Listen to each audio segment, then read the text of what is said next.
Gracias por rescatarnos de este mundo infernal, Señor. De este mundo lleno de perversión, Señor. Señor, en nuestro gemir y en nuestro clamor, cuando nos sentíamos solos, cuando pensábamos que todo había acabado para nosotros, gemimos en nuestro corazón, clamamos en nuestro corazón, y tú escuchaste nuestro clamor desde tu templo, Señor, e inclinaste tu oído y nos reconociste, Señor. Y desde ese momento decidiste libertarnos, sacarnos de la esclavitud a una nueva vida. Señor, y hemos entendido y estamos entendiendo, Señor, que hay un proceso de liberación total para nosotros, Señor. Señor, ya entendimos, Padre, que Egipto era el lugar de la esclavitud. Este mundo, Señor, era el lugar de muerte para nosotros. Y nos sacaste con mano fuerte, Señor. Señor, dándonos vida a través del Cordero de Dios, que quita el pecado del mundo, Señor. Señor, permitiste que las aguas del bautismo llegaran a nuestro ser, Señor, y nuestro pecado, nuestro viejo hombre quedara enterrado en ese lugar. Y ahora, Señor, nos has traído por el desierto, Padre. Señor, y queremos entender que hay un tiempo para cada cosa, Señor, en nuestras vidas. Sí, Señor, esta mañana sabemos que este encierro en el cual nos encontramos ha sido un plan, Señor, de Faraón para este mundo. Señor, pero nosotros hemos alcanzado liberación a través de Jesucristo. Y aunque nuestro cuerpo, Señor, nuestra familia, nos encontramos encerrados, Señor, como decía el apóstol Pablo, estoy preso y con estas cadenas, pero la palabra del Señor no está presa, está libre. Por esa razón podemos expresarte nuestra gratitud y nuestro clamor. Y en esta mañana, Señor, revélate a través de tu palabra una vez más a nosotros y a tu pueblo, Señor. Por Cristo Jesús, te lo pedimos en esta mañana, Señor. Gracias, Padre. Amén.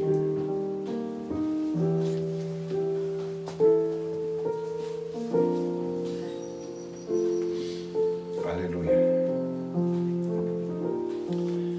Señor les bendiga, hermanos de nuestra iglesia y algunos oyentes que puedan estar escuchando este mensaje.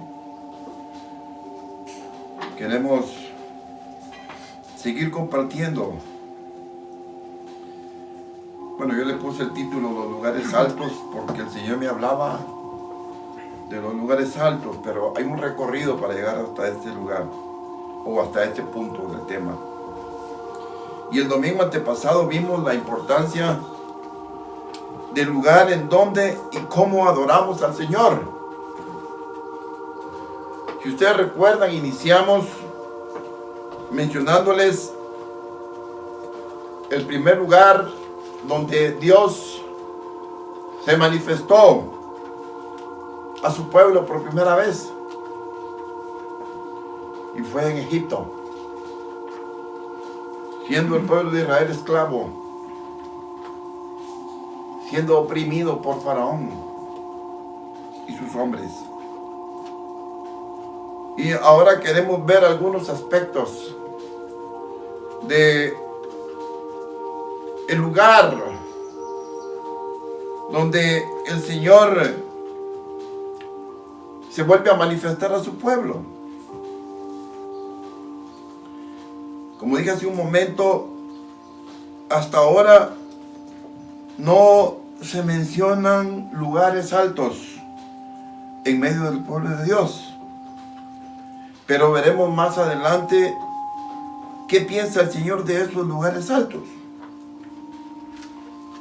Quiero iniciar mencionándoles lo que es una asamblea. Una asamblea nos habla de una reunión, de un llamado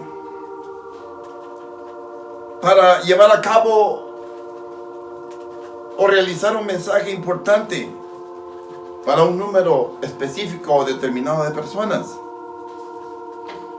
Pero para realizar esa asamblea, esa reunión, necesitamos un lugar específico para reunirnos. Ese domingo terminamos leyendo en Isaías 29:13. Dice pues el Señor: porque este pueblo se acerca a mí con su boca y con sus labios me honra, pero su corazón, esa palabra, pero su corazón, podríamos decirlo de esta otra manera, pero el lugar desde donde se expresa delante de mí está lejos de mi presencia. Y su temor, o sea, su actitud o su posición delante de mí no es más que un mandamiento de hombres que les ha sido enseñado. Podríamos resumir que asistir a una asamblea de Dios o a una reunión donde Dios estará presente, si no le conocemos, si no tenemos una relación íntima con ese Dios verdadero y nos presentamos delante de Él, nuestros sacrificios serán abominables a Él.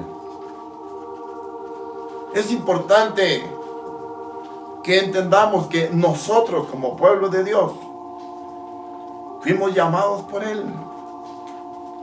Y estamos en el mismo proceso. O sea, yo quiero solo hacer el balance de que el pueblo de Israel saliendo de Egipto y el pueblo de Israel entrando al desierto es una figura de nuestra caminata, del inicio de nuestro caminar con el Señor. Necesitamos tener esa seguridad y esa certeza que vamos en ese camino. Entonces podemos decir que un lugar natural es una porción de tierra para fines generales.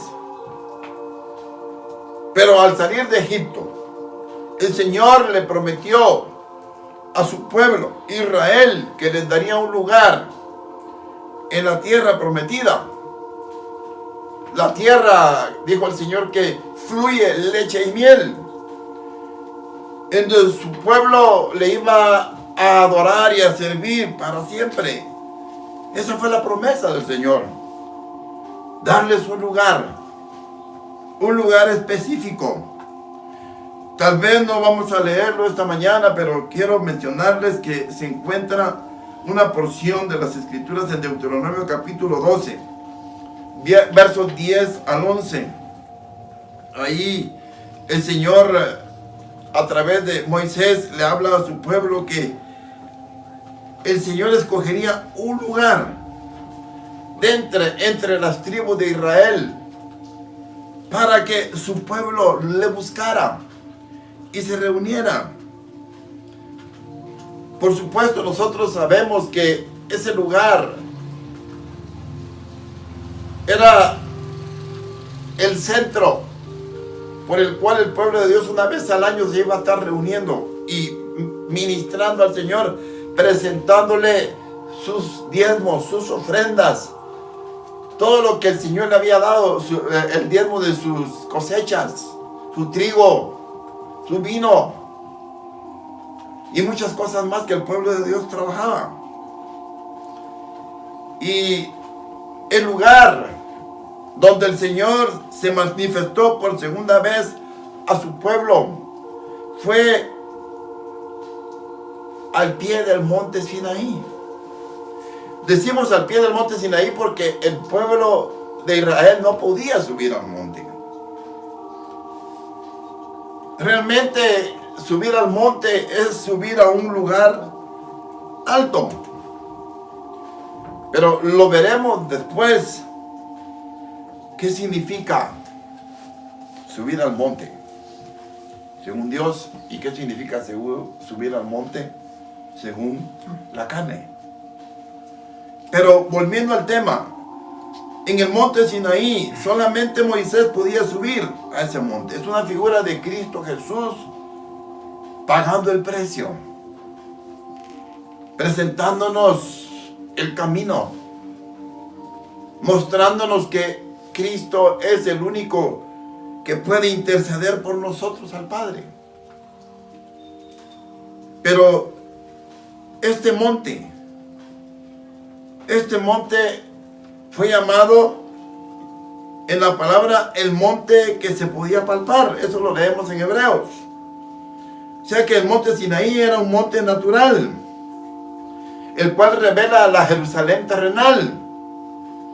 O sea, el cual revela que nosotros, estando sobre esta tierra, con nuestros cuerpos mortales, tenemos la necesidad de tener un lugar natural para presentarnos delante de Dios. Podríamos decir, es como las iglesias locales. O sea, el lugar específico para nuestras reuniones es una iglesia local, un edificio específico, construido para ello, preparado para ello.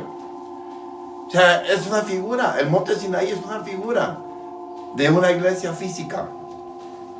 Pero vamos a ir viendo que realmente lo que Dios quiere que entendamos esta mañana es que nuestras asambleas delante de la presencia del Señor no son simplemente reuniones físicas, sino necesitamos reunirnos para subir a un monte espiritual. No físicamente, sino una manera de presentarnos al Señor espiritualmente. Y podemos añadir que para eso la Biblia, o mejor dicho, la Biblia menciona que nosotros no nos hemos acercado al monte que se podía palpar, sino nos hemos presentado al monte Sinaí.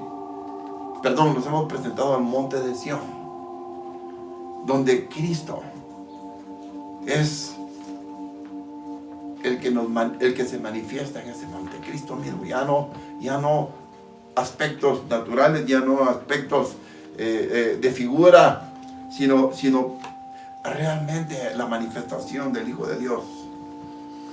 Solo quiero mencionar algunos detallitos de lo que es un lugar alto. Un lugar alto regularmente estaba en la cumbre de un monte y ahí los hombres edificaban un altar. Y vamos a ver más adelante lo que eso significa. Pero hermanos, increíblemente el monte Sinaí significa un lugar espinoso. El monte Sinaí habla de los espinos, habla de los afanes terrenales. La ley dada en ese monte, dice la Biblia que fue un ayo para llevarnos a Cristo. O sea que si lo reducimos en una sola cosa, el monte Sinaí nos habla específicamente del lugar donde le fue dada la ley a Moisés. Y también ahí, esto sí es importante que lo entendamos, bueno, las dos cosas son muy importantes. Y ahí recibió la revelación para que él hiciera un tabernáculo, para que él hiciera un lugar, para que el pueblo se acercara a él mientras estaban en el desierto. nosotros oímos que se le llama el tabernáculo de Moisés. Y es sencillamente porque Moisés fue el que recibió la revelación y Moisés lo hizo conforme Dios le dijo que lo hiciese. Por eso se llama el tabernáculo, es mencionado como el tabernáculo de Moisés. Pero ese tabernáculo fue edificado en el desierto para ordenar el camino torcido y desnaturalizado del pueblo de Dios. ¿Por qué decimos eso? Porque el pueblo de Israel venía de un lugar desnaturalizado, un lugar de perversión, un lugar de contaminación. Y para que el pueblo de Israel superara su condición pecaminosa, las cuales traían adheridas en su propio corazón de la tierra de Egipto, necesitaban un lugar para acercarse al Señor. O sea, podemos decirlo de esta manera: el Señor se manifiesta de muchas maneras dependiendo de la posición en la que nos encontremos. Y lo predicamos el domingo, hace 2 domingos, que la posición en la que el pueblo de Israel se encontraba no era la mejor. No, eran esclavos, no podían ministrar al Señor, no lo conocían. Solo tenían alguna idea de que el Dios de sus padres los había llevado a Egipto. Pero cómo escapar de ese lugar, cómo salir de la esclavitud, ellos no lo sabían. Pero al clamar, al gemir delante de Dios, Él escuchó su voz. Y el Señor empezó a trabajar desde Egipto en la vida de su pueblo. O sea que el Señor, hermanos, si ustedes se recuerdan, antes de conocer a Cristo, si ustedes se recuerdan de los detalles de su condición pecaminosa, si ustedes se recuerdan que su vida no tenía sentido, todo lo que hicieran ustedes físicamente, técnicamente, o si usted quiere, tecnológicamente, se puede decir ahora, ¿verdad? O sea, estudiar, prepararse para ser una persona exitosa en el mundo, sin Cristo no tenía sentido. Algo que confunde en la actualidad es cómo cristianos que han conocido al Señor, que han sido salvos por Él, que están en una caminata perfecta con Él, es increíble que su mayor preocupación sea la de tener un éxito terrenal más que un final espiritual eterno. Y por supuesto, el pueblo de Israel era un pueblo recién rescatado y libertado de Egipto, y sus costumbres paganas y mundanas eran muy obvias. Y muchas de esas costumbres aún las venían arrastrando. Y yo creo que nosotros, los que nacimos de nuevo, no viniendo de una familia cristiana, yo no nací en una familia cristiana, una familia genuinamente cristiana. Y cuando yo acepté al Señor, pues yo experimenté el perdón de mis pecados, mi salvación, pero todavía venía arrastrando cosas del mundo en mi vida que el Señor fue quitando milagrosamente, poderosamente. Yo creo que ustedes pueden también testificarle a muchas personas de cómo el Señor los sacó de una manera milagrosa del lugar donde ustedes estaban enterrados, oprimidos, sin una esperanza. O sea que, es decir, que el pueblo de Israel necesitaba, el pueblo escogido de Dios necesitaba salir de la esclavitud de Satanás y de la esclavitud de su propio pecado. ¿Y cómo lo iban a lograr, hermano? ¿Cómo iban a lograr eso? Hermano, solo si ellos tenían un lugar para presentarse cada día delante del Señor y así ser libres de todas las cosas que ellos traían de Egipto. Solo imaginémonos esto. No se los voy a leer, pero ustedes lo saben. Cuando Moisés estaba recibiendo las leyes que el Señor quería para su pueblo, Y Moisés estaba recibiendo la revelación de ese tabernáculo, ese santuario que el pueblo de Dios necesitaba para tener una comunión más íntima con su Dios. Mientras Moisés estaba recibiendo toda esa revelación y todas las palabras del Señor, hermano, el pueblo de Dios al pie del monte Sinaí se encontraba fabricando un becerro de oro para adorarlo, olvidando, ignorando voluntariamente o involuntariamente quién les había sacado con mano fuerte de Egipto. Hermanos, increíblemente, después de que ese becerro fue hecho, y el cual fue fabricado por Aarón mismo, Aarón les dice: estos son tus dioses que te sacaron de la tierra de Egipto. Imagínense. ¿Creen ustedes que Dios estaba contento con eso, hermano? Hermano, a Dios no le agradaba eso. Era una ofensa para el Señor. Pero la pregunta es: ¿por qué el Señor seguía trabajando en el corazón de su pueblo? ¿Por qué? ¿Por qué? Hermanos, porque el Señor sabía que ellos necesitaban un contacto directo con Él. El pueblo de Dios necesitaba un lugar, que era el santuario o el tabernáculo. Un lugar para conocer a su Dios, para que la revelación de Dios viniera a sus vidas. Hermanos, ¿de qué fue fabricado ese becerro?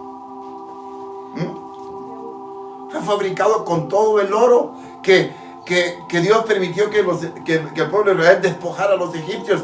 Ellos le dieron todo ese oro, hermano. O sea, venía ese oro, los hizo ricos, ellos salieron ricos de Egipto. Pero ese mismo oro les estaba estorbando, hermano. Con ese mismo oro fabricaron dioses extraños. Ese becerro de oro nos muestra el peligro que corremos cuando rechazamos los tratos del Señor. Fácilmente nosotros nos fabricamos un becerro de oro y lo adoramos, olvidando quién realmente nos rescató. Vamos a ver los efectos que el desierto tiene en la vida del pueblo de Dios, hermanos. Pero nosotros sabemos, hermanos, que inmediatamente después de la Pascua, el Señor lo dijo: el que creyere y fuere bautizado será salvo. Y en otra parte de los evangelios dice: id y haced discípulos, bautizándolos en el nombre del Padre, del Hijo y del Espíritu Santo. Porque, hermanos, si nosotros le predicamos a alguien la palabra de Dios y lo dejamos ahí, hermano, se va a morir. Ellos necesitan la instrucción inmediata. Bueno, primero que crean y sean bautizados, y después la instrucción inmediata de la palabra de Dios para que sean guiados. Entonces, hermanos, de alguna manera nuestro Dios, el Dios de Israel, sabía que ese pueblo necesitaba urgentemente un santuario a donde ellos pudieran acercarse. Necesitaban, hermanos, que las leyes y los mandamientos y las ordenanzas del Señor llegaran a sus corazones para que su condición de pecado fuera transformada en una caminata de fidelidad delante de Él. Hermanos, hay otra cosa. Hermano, Dios sabía que Israel iba a ser una nación grande y poderosa. O sea, los iba a bendecir. Esa fue la promesa que Dios le dio a Abraham. Tu descendencia será innumerable, más que la arena del mar o las estrellas de los cielos. Algunos se limitan a pensar que la promesa para Abraham solamente fueron sus hijos naturales, Isaac y Jacob y sus hijos y el pueblo de Israel, que durante toda la humanidad ha estado. No, hermano, la Biblia nos aclara y nos dice que nosotros, los hijos de Dios, a través de Jesucristo, hemos sido salvos por la sangre de Cristo, Hermano, somos parte de esa promesa de Abraham. Por eso Abraham es mencionado como el padre de la fe. Entonces, hermanos, necesitamos entender, hermanos, que el Señor quiere que nosotros seamos grandes en los cielos. Pero ¿qué necesitamos para ser grandes en los cielos? Necesitamos ser nada en la tierra. Es lo que muchos cristianos hoy no entienden, hermanos. El Señor nos invita a la pobreza. No estoy diciendo que usted tire su dinero al bote de la basura, no. Si el Señor le ha dado bendiciones, aprovéchelas, pero no anide en su corazón la grandeza, la opulencia de los hombres. No, necesitamos mantener ese balance en nuestro corazón. Si el Señor nos da bendiciones materiales, hermanos, el Señor nos invita a que también prosperemos en nuestra alma espiritualmente, con bendiciones espirituales. Por eso es que el Señor, sabiendo que el pueblo de Israel iba a ser un pueblo grande y poderoso, necesitaba instruirlos a través de su palabra, para que la grandeza que ellos podían experimentar fuera una grandeza, no en las cosas terrenas, sino en las cosas celestiales. Y hermanos, para que eso sucediera, hermanos, el Señor tenía que traer esas leyes y esos mandamientos y esos preceptos, hermanos, al pueblo de Israel, para cambiar sus caminos. Y de esa manera que ellos se acercaran a Él y Él acercarse a ellos. Hay un error, hermanos, en nuestro corazón, o en muchos corazones, que debemos corregir al respecto de cómo, como hijos de Dios, debemos ver las maravillas de Dios en nuestra vida. En medio del cuerpo de Cristo, hermano, existen personas que se marginan a sí mismas en relación a las cosas del Señor. ¿Y de qué manera lo hacen? Porque piensan que no dan la talla que el Señor requiere para ellas. Se sienten mediocres, se sienten incapaces, inclusive se dicen a sí mismos, y muchas veces se lo declaran a otras personas,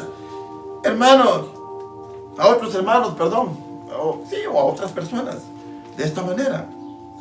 Dicen: yo no merezco tener algo importante del Señor, porque yo era el más pecador de todos los hombres. Mi pecado ha sido tal, y aunque fui perdonado por el Señor, no creo que el Señor quiera usarme en su obra. Y por eso rechazo vez tras vez la invitación del Señor a través de mi pastor para servirle. Hermano, qué mentira, qué engaño de Satanás. Hermanos, necesitamos ser rescatados de ese espíritu de condenación. Y por supuesto, hermanos, necesitamos mantener el balance, porque está el otro extremo. Hermano, hay gente que llega a la iglesia, llega al cuerpo de Cristo, creyendo que Él es la persona idónea para ser el pastor, la persona idónea para hacer esto o lo otro, la persona idónea para aquí y allá. Y hermano, hay tal grandeza en su corazón, que en lugar de ser una bendición para el Señor y para su pueblo, es un estorbo. Ese es el otro extremo. Ya necesitamos, hermanos, entender que principalmente el Señor les proveyó a su pueblo de Israel un tabernáculo. Hermanos, un lugar donde la presencia del Señor se manifestara a ellos día a día, mañana tras mañana, tarde tras tarde, noche tras noche. Hermano, el tabernáculo o el santuario que el Señor le dio al pueblo de Israel, y el cual les proveyó cuando ellos estaban en el desierto, hermano, no se los dio porque era un pueblo santo. Hermano, la gente hoy dice: ¿qué se creen los cristianos? O nosotros, hermanos, que estamos luchando por mantener una visión de separación, de santidad, alejándonos de las contaminaciones de este mundo. hermano, algunos miembros de otras iglesias, aún los de nuestra propia iglesia que no quieren avanzar, que son mediocres espiritualmente, dicen, ¿y qué se creen estos? Super santos, no, hermanos. La Biblia dice que el tabernáculo que le fue dado al pueblo de Israel, les fue dado no porque fueran santos, sino porque ese pueblo que estaba contaminado hasta el cuello, por haber vivido en Egipto, necesitaba ser un pueblo santo para él. Eso sí, hermano, cuando el Señor nos da una palabra que viene de los cielos, hermano, y esa palabra, en esa palabra viene disciplina, viene juicio para nosotros, hermano.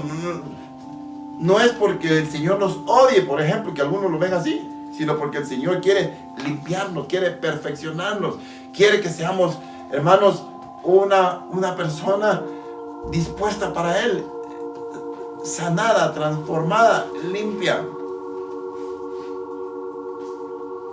Hermano, cuando decimos que el Señor necesitaba hacer, el Señor estaba, que su pueblo fuera un pueblo santo para Él, hermano, podríamos decir que Él quería que su pueblo fuera un pueblo diferente a los demás pueblos, porque el Señor quería darles un corazón recto, un corazón agradable para Él. Veamos por un momento qué encontramos en el tabernáculo de Moisés. En primer lugar, veamos qué representa el tabernáculo de Moisés para nosotros, porque hermanos, no podemos dejarlo, porque para el pueblo de Israel era el medio que Dios utilizó para manifestarse a ellos. Pero ¿qué representa para nosotros? Hermano, para empezar tenemos que entender que el tabernáculo que el Señor dejó a su pueblo Israel en el desierto era un santuario terrenal. En otras palabras, hermanos, el tabernáculo de Moisés no era el verdadero tabernáculo, sino que era una figura de la morada del Señor, según Hebreos capítulo 9. Los versos del 1 al 9 vemos que era una figura o un símbolo. Hermanos, ese tabernáculo fue hecho por Moisés según, hermanos, el patrón celestial. El verdadero santuario, el verdadero lugar, hermano, por el cual nosotros debemos de luchar o caminar o anhelar, hermanos, es un santuario celestial, como dice el escritor de Hebreos en el capítulo 8. Vamos a ver los versos 1 y 2. Dice: ahora bien, el punto principal de lo que venimos diciendo es que tenemos tal sumo sacerdote, el cual se sentó a la diestra del trono de la majestad en los cielos, ministro del santuario y de aquel verdadero tabernáculo que levantó el Señor y no el hombre. Entonces, hermanos, si el tabernáculo de Moisés no es el tabernáculo que nosotros debemos anhelar, hablando de las cosas terrenales, hablando de que es un tabernáculo natural, hermanos, tenemos que concluir que el tabernáculo de Moisés tiene enseñanzas espirituales que darnos. Y hermanos, veamos rápidamente algunas enseñanzas que nos da ese tabernáculo terrenal, el cual el Señor erigió en el desierto para que su pueblo le siguiera, para que su pueblo fuera fiel a Él. Hermano, el tabernáculo de Moisés, como decíamos, hermano, era una morada temporal. O sea, era algo portátil que acompañó a los hijos de Israel en cada jornada de su viaje. Ellos tuvieron 38 jornadas, 40 jornadas, no me acuerdo, 38. Y las últimas dos ya estaban ya para entrar al río Jordán, atravesar el río Jordán. Yo creo que para ese tiempo ya Moisés no concluyó ese final. Pero lo que yo quiero que entendamos esta mañana es que ese tabernáculo acompañó a los hijos de Israel en cada jornada en el desierto. Ellos lo armaban y lo desarmaban cuando se detenían o cuando avanzaban. Hermanos, ¿cómo podemos aplicar a nuestra vida entonces, a nuestra vida presente, el tabernáculo de Moisés? Hermano, esto de que el tabernáculo se armaba o se desarmaba, se detenían o avanzaban, esto nos habla de tener una disposición en nuestro corazón para movernos a donde el Señor nos indique. Por lo general, hermanos, al pensar acerca de cambios que puedan ocurrir en nuestra vida, no quiero detallar en cambios, pero regularmente son cambios geográficos, laborales, o inclusive hasta de movernos de un país a otro, solemos condicionar al Señor. O sea, queremos dejar establecido que la voluntad del Señor es según nuestra propia comodidad, nuestro propio deseo. ¿Y por qué es que rápido pensamos en eso, hermano? Mire, si yo estuviera pensando de moverme de la casa donde yo vivo actualmente, hermanos, lo primero que voy a pensar es, bueno, voy a conseguir una casa un poquito más barata, pero que sea mejor que la donde yo vivo. ¿No piensa usted así? Yo sí pienso. Y que tenga un estudio más grande, porque mi oficina es muy chiquita, o que tenga una sala más grande, o que tenga... Es que la mía solo tiene una habitación y ahí tengo amontonada toda la ropa. Mejor que tenga un walking closet enorme para meter toda mi ropa, mis zapatos. ¿No pensamos así, hermano? ¿Por qué pensamos así? Porque a la carne le gusta la comodidad. Entonces, hermanos, no es usted, es porque usted está pensando, lo está diciendo por mí. No, hermano, yo también pienso igual que usted. No se moleste. Bueno, usted no se está molestando, su carne se molesta porque, hermano, si a mí me dijera, mire, tiene que irse a esta casa y mañana yo consigo una casa que solo tiene un baño y no tiene regadera, solo hay una pila que está conectada a una manguera hacia un tonel. Y disculpe, y yo está la regadera, es ese tonel con esa manguera. Pero y calentador, no hay calentador, así es. Pero es que yo vivía en una casa más cómoda, sí, pero es la única que tenemos. Y es la única que usted tiene disponible para usted ese día. ¿Qué va a hacer, hermano? Nuestra carne desea lo mejor, hermano. Y nosotros también. Bueno, es lo mismo, ¿verdad? Pero también existe otra actitud, hermanos. Y es la actitud de conformarnos, hermanos, con lo que ya conocemos del Señor. No, yo me gradué del instituto ministerial, porque, hermano, yo estoy hablando por mí. Yo me gradué del instituto ministerial y pues ni modo, pues yo anhelaba algún día servir al Señor y, bueno, al fin soy el pastor de la iglesia, pero ya me cansé de estar estudiando la palabra. Mejor voy a grabar unos 30 mensajes y los voy a pasar uno cada domingo y cuando empiece otra vez el domingo 21 voy a volver a poner el primero y voy a poner el segundo el siguiente. O sea que ahí voy a pasar todo el año y los hermanos ni cuenta se van a dar. Hermanos, eso no es el corazón del Señor.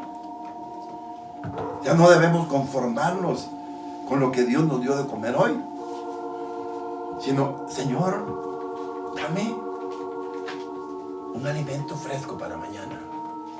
Señor, dame un alimento fresco para mañana. Siempre va a ser mañana, ¿no? Cada día que usted se levante, Señor, dame un alimento fresco para hoy, Señor. Y en lo natural, ¿qué hacemos, hermano? Señor, yo siempre he deseado un desayuno con yogur y con esas semillitas secas, que se me está olvidando el nombre, Señor, pero granola, Señor, y ¿sabes qué, Señor? También quiero esa avena deliciosa con muchas pasas, y ¿sabes qué, Señor? Y estamos pidiendo algo fresco, ¿no? En lo natural, hermano, así somos, ¿no? Pero en lo espiritual muchas veces, hermanos, no queremos avanzar en ese sentido. Entonces, ¿qué necesitamos, hermanos? ¿Qué necesitaba el pueblo de Israel, hermano? El Señor, yo quiero que leamos en el capítulo 8 de Deuteronomio, cómo el Señor empezó a tratar con ellos en el desierto. Y ahí en el capítulo 8 de Deuteronomio les explica por qué razón el Señor los metió al desierto. ¿Saben una cosa? El plan de Dios para que ellos pasaran el desierto, ¿de cuánto tiempo era, hermano? ¿Quién te recuerda? 3 meses. En 3 meses ellos ya habían atravesado el desierto. En 3 meses ellos ya estaban a las puertas de la tierra prometida. En 3 meses ellos estaban parados frente al Jordán para atravesar el río Jordán y conquistar la tierra. Pero ¿qué sucedió, hermanos? Algunos príncipes del pueblo de Israel le dijeron: ¿sabes qué, Moisés? Tú nos trajiste hasta este lugar y no sabemos cómo es la tierra. ¿Por qué no nos envías a que vayamos a reconocerla? Escoge tú, si quieres, 12 príncipes, uno de cada tribu, para que vayan a reconocer la tierra. Y Moisés, ¿le pareció buena la idea? ¿Le parece? ¿Me parece? ¿Está bien? Y dice la Biblia, hermanos, que 12 príncipes se fueron y se introdujeron en la tierra prometida. Hermanos, ¿y qué sucedió? Ellos recorrieron, creo que 40 días se tardaron. 40 días para darle vuelta a toda la tierra. Y regresaron. Y le trajeron el informe a Moisés. Hermanos, Josué y Caleb, que eran 2 de esos 12 príncipes, le dijeron: la tierra es buena, fluye leche y miel. Es un lugar bueno para vivir. Debemos de ir a conquistarla ya. Pero los otros 10 le dijeron a Moisés: mira, Moisés, es cierto, la tierra fluye leche y miel. Es cierto lo que Jehová tu Dios te dijo. Pero ¿sabes qué? Ahí hay gigantes. ¿Y sabes qué, Moisés? Ahí hay ciudades amuralladas. ¿Y sabes qué, Moisés? Esas murallas llegan hasta el cielo. ¿Y sabes qué, Moisés? Nosotros nos mirábamos como langostas delante de ellos. ¿Y sabes qué, Moisés? No tenemos la capacidad para pelear con ellos. ¿Y sabes qué, Moisés? Por tu culpa estamos aquí. ¿Y sabes qué, Moisés? No vamos a entrar a esa tierra. Mejor nos vamos a regresar a Egipto.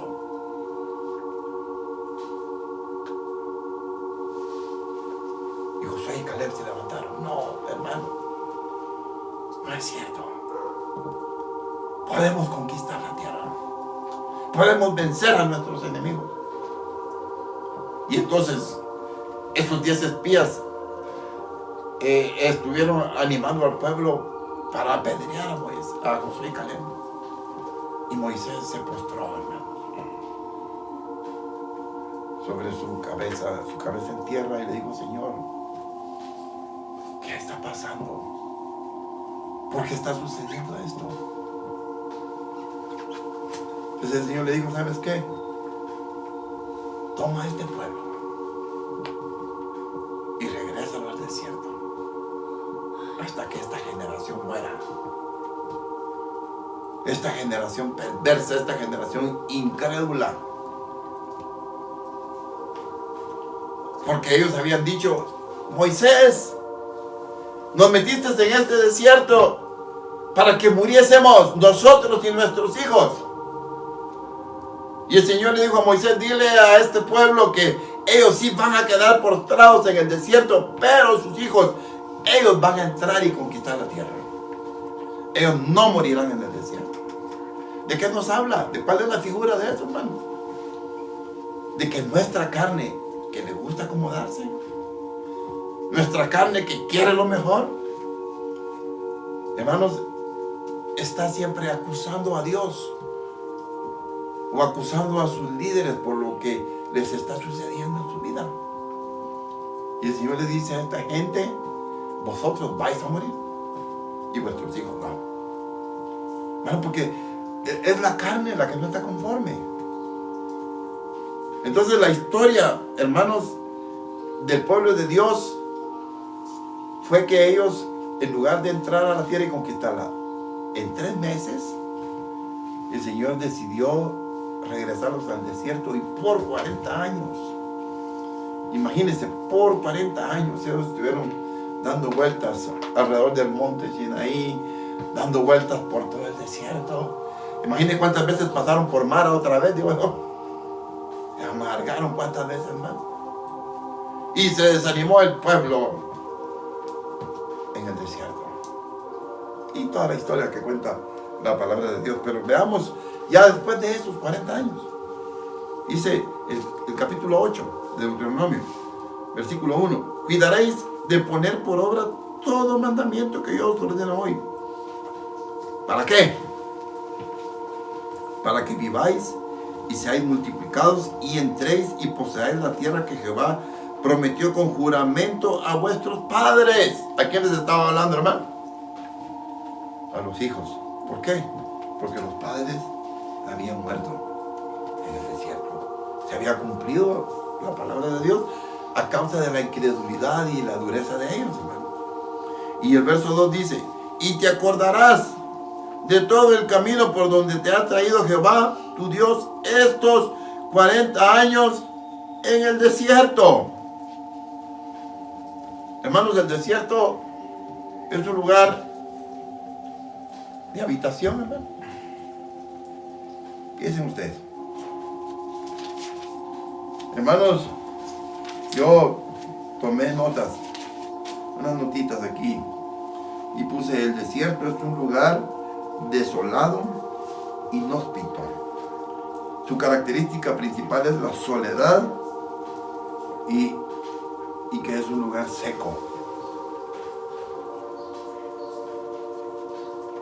Y el Señor le dijo al pueblo de Israel en Números, cuando se rebelaron contra Moisés, Números 14, 29, en este desierto caerán vuestros cuerpos, vuestra carne morirá a causa de vuestra incredulidad y vuestra rebelión.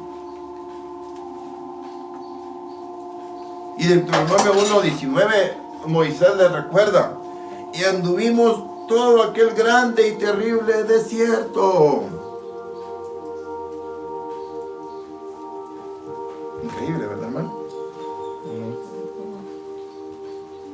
Mire, antes de seguir leyendo en los primeros versos, le damos el verso 15. Dice: Jehová, que te hizo caminar por un desierto grande y espantoso, lleno de serpientes ardientes y de escorpiones y de sed. Te hizo caminar y te dio sed, ¿verdad? Donde no había agua. Y aún así Él te sacó agua del pedernal. Y que te sustentó con maná en el desierto, comida que tus padres no habían conocido, afligiéndote y probándote para a la postre hacerte bien. Entonces, hermano, a pesar de que el desierto es un lugar seco, es un lugar terrible, es un lugar ardiente, hermanos, el propósito del Señor para tenernos en el desierto es para hacernos bien al final. Leámoslo ahí. Cuidarás de poner por obra todo mandamiento, verso 1 del capítulo 8 de Deuteronomio, que yo os ordeno hoy, para que viváis y seáis multiplicados y entréis y poseáis la tierra que Jehová prometió con juramentos a vuestros padres. Y te acordarás. O sea, hermano, el Señor estaba animando al pueblo, a la nueva generación, si lo aplicamos a nuestro tiempo, a los salvos por Jesucristo. El Señor nos habla a los salvos por Jesucristo, a que no olvidemos lo que Dios permitió en nuestras vidas estando en Egipto y el proceso que Él está llevando para nosotros en este desierto. ¿Cuántos ya se cansaron de este encierro, hermano? ¿Cuántos se han enojado con Dios por este encierro? Sinceramente, honestamente, ¿cuántos se han desesperado? Es que me quedé sin trabajo. Es que mi marido no tiene trabajo. Alguien me contaba una historia muy triste. de una situación de estas. Un hombre que había perdido su trabajo. Perdón.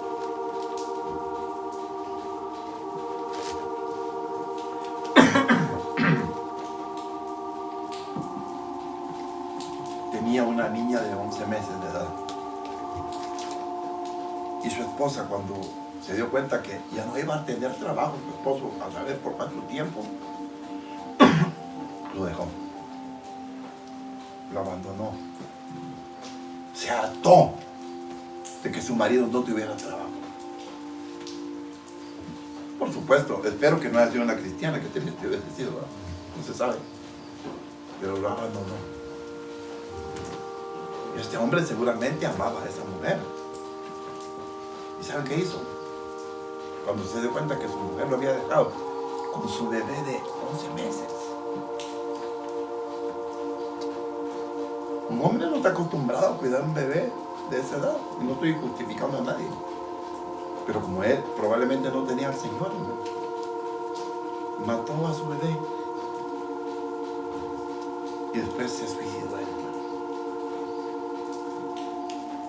O sea que el encierro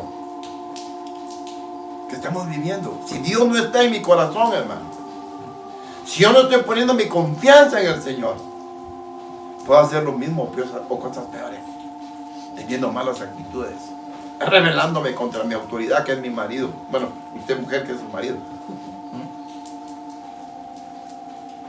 Pero hermanos, el mayor alivio que un hombre como yo, o como el varón que me está escuchando esta mañana, debe obtener, es que a pesar de que no tenga trabajo, a pesar de que la situación está difícil, que su esposa le diga: no te preocupes, el Señor no nos va a dejar sin comer, el Señor nos va a dar el alimento diario. Esposo mío, no te desesperes, ten paciencia. Hermanos, qué agradable es sentirse apoyado por aquella mujer que hizo un voto delante del Señor el día de su boda, diciendo: estaré con Él, lo amaré a Él en la riqueza o en la pobreza. Hermano, ahorita hay muchos pobres en el mundo. Muchos se han quedado sin trabajo, son pobres físicamente. Y si su mujer no teme al Señor, se va a revelar. ¿Qué necesitamos? ¿Cuál es la figura del pueblo de Israel en el desierto? Necesitamos un santuario. Necesitamos un lugar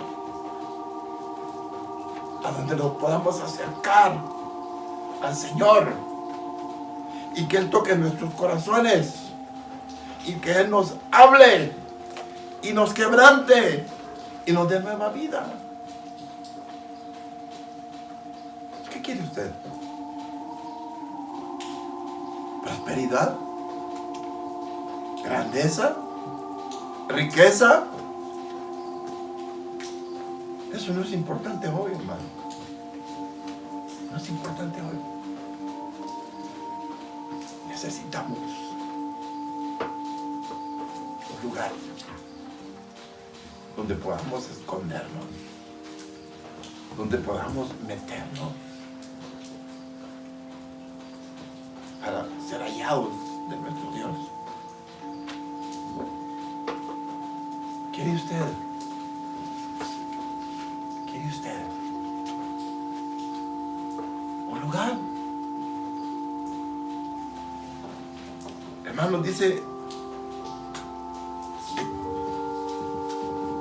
esta palabra que el santuario que el pueblo de Israel tenía era una morada no completa, sino era una morada temporal. Pero ¿saben qué? Les quiero decir un secreto, adelantándome un poquito. El lugar que Dios tiene para nosotros lo encontramos en Cristo Jesús. Dice Juan capítulo 1, verso 14. Y aquel verbo fue hecho carne y habitó. Eso quiere decir tabernaculó.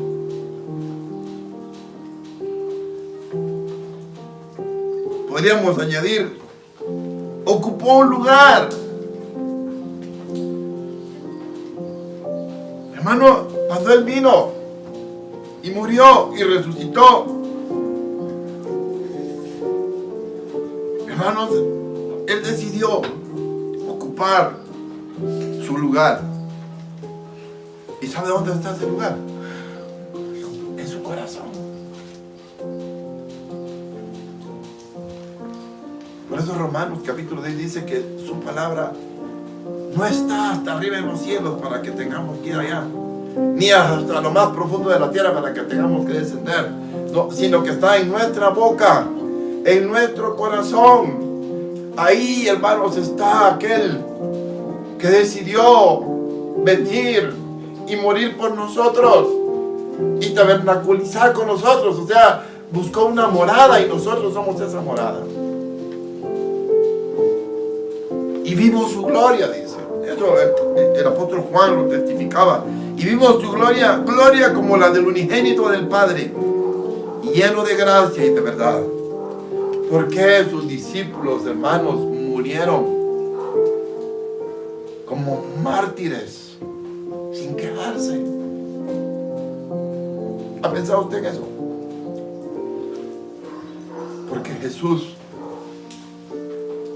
habitó en ellos.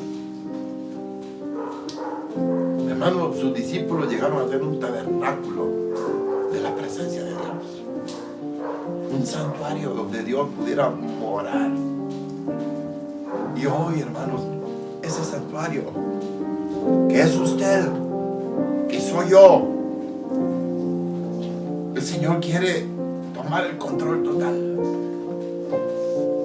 para que la carne ya no siga decidiendo por nosotros, sino que sea el Señor trabajando en nuestros corazones. Oremos al Señor porque seamos una morada, un tabernáculo para Él. Temporal, porque la Biblia dice que nuestro tabernáculo, hablando de nuestro cuerpo, se va a deshacer. Y la palabra dice en 1 Corintios, si ese tabernáculo se deshiciere, tenemos un tabernáculo celestial por el cual nosotros hoy estamos luchando, hermanos, por ser herederos de ese tabernáculo celestial. Esta mañana el Señor quiere que usted abra su corazón. Cierre sus ojos esta mañana, cierre sus ojos y abra su corazón y dígale: Señor, ocupa tu lugar en mi corazón, Señor. Señor, yo quiero ser esa morada, ser ese tabernáculo, por favor, Padre, al cual tú escogiste para habitar en él. Padre, por favor, toma control.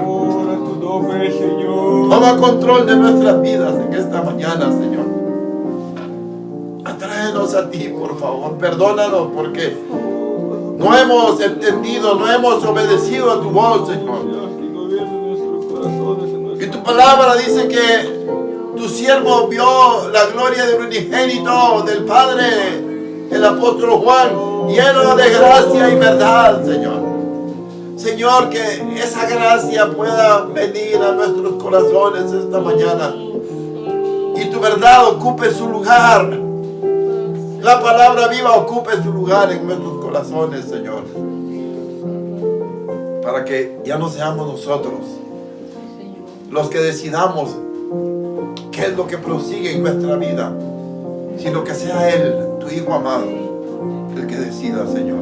Por favor, te lo pedimos en esta hora, Señor. Amén. No lo que quiera hacer, ni donde quiera ir,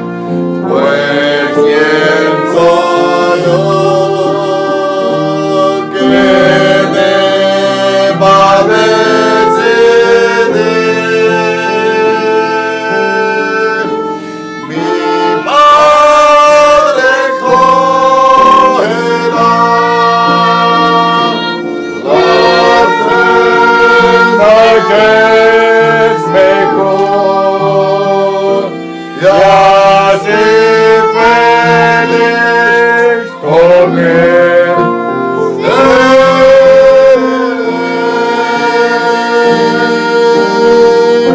Mi Padre escogerá la senda que es mejor y así feliz con él.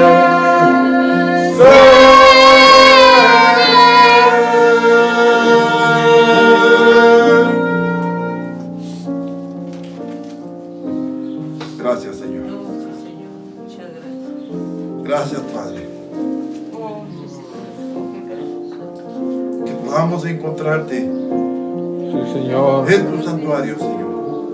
Nuestra vida misma necesita encontrarte, Señor. Hoy, en esta mañana, necesitamos tener una caminata santa, una caminata agradable contigo, aunque estemos sobre esta tierra, Señor. Señor, que tengamos la actitud correcta. No importa lo que venga a nuestras vidas, Señor. Que tengamos la actitud correcta en nuestro corazón, Padre. Por Cristo Jesús. Te lo pedimos en esta mañana. Ánimo, hermano. gracias. Ánimo, hermana. Ánimo, jóvenes. Señor. Ustedes que están luchando con su carne, con sus deseos. Señor. Quiero decirle que su carne y sus deseos van en contra de la voluntad del Señor. Por eso les cuesta a ustedes presentarse delante de Dios. Pero si ustedes dejan que el Señor tome control, que Él entre en su tabernáculo, ustedes son su tabernáculo, que Él entre, van a experimentar la liberación, van a experimentar el ser victoriosos, van a experimentar el poder correr con gozo y transmitirle a otros jóvenes la vida de Cristo en sus corazones. Ya no más los afanes, ya no más los deseos, sino la vida de Cristo. Y esos niños que han sufrido más que nosotros, que no pueden salir a la calle, encerrados de ley, que podamos transmitirle nosotros, hermanos, el gozo del Señor, la paz del Señor, el deleite del Señor. Padre, si usted ha ofendido a sus hijos por sus malas actitudes, porque usted ya se cansó de estar adentro, encerrado, es el momento de pedirle perdón a sus hijos, pequeños, jóvenes, o a su esposa, o usted esposa a su esposo. Dejemos que el Señor termine su obra en nosotros. Este encierro es como el desierto. Pero ya no queremos seguir predicando. El otro domingo vamos a ver qué manifestaciones de otros espíritus se dan en el desierto. Son peligrosas. La mayoría del pueblo de Israel que quedó postrado en el desierto fue porque se dejaron manejar por esas situaciones del desierto.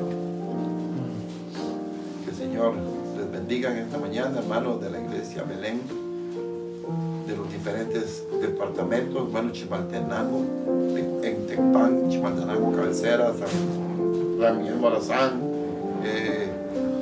Ciudad Vieja, San Antonio, San Lorenzo, Antigua, Jocotenango, San Andrés, Itzapa, hermana Sandra. Hemos orado mucho por ustedes, la amamos. Amén. Hermano Luis Jiménez, no está solo, hermano. El Señor está con usted. Aunque no te hemos visto, hermano Wilson, hermana Victoria. Si ustedes escuchan este mensaje, que queremos que sepan que estamos orando por ustedes. Y el hermano Santiago, el nuevo convertido, Lo amamos, hermano Santiago. Busca al Señor. Y todos, hermanos, busquemos al Señor. Que el Señor les bendiga. Nos vemos.